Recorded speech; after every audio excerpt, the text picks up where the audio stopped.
Good morning ને જય શ્રી કૃષ્ણ। આ છે અમારા ઘરનો સામેનો વ્યૂ છે, જો છો મિત્રો તમે। હવે આપણે ભગવાનને દીવાબત્તી કરી લઈશું। ભગવાનને યાદ કરવા જરૂરી છે, ભગવદ્ ગીતાને નમસ્કાર કરવા જરૂરી છે અને ભગવદ્ ગીતા આપણો ગ્રંથ છે એટલે વાંચવો જરૂરી છે। હવે આપણે ગોળો વિસળી લઈશું।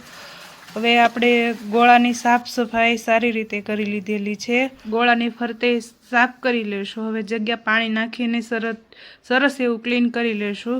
ગોળો ભરાવા મૂકી દઈશું અને હવે ભાખરીનો લોટ ટોયલીમાં જોયું તો ઘી જ નહોતું, પછી ઘી ટોયલી ભરીને ભાખરીમાં ઘી નાખી દીધું, તેલ નાખી દીધું અને મીઠું નાખી દીધું।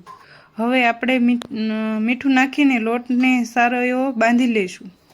મારે ભાખરી વગર ન ચાલે, મારે ભાખરી તો જોઈએ જ હો ભાઈ, મારે ભાખરી વગર ચાલે જ નહીં। ભાખરીનો લોટ બંધાઈને તૈયાર થઈ ગયો છે। હવે ભાખરી પણ આપણી રેડી થઈ ગઈ છે, તો હવે આપણે ઘી વડે તેને ચોપડી લઈશું સારી એવી અને બાજુમાં ચા મૂકી દીધી છે। ચા સરસ એવી ઉકળીને રેડી થઈ ગઈ છે, તો હાલો મિત્રો જમવા।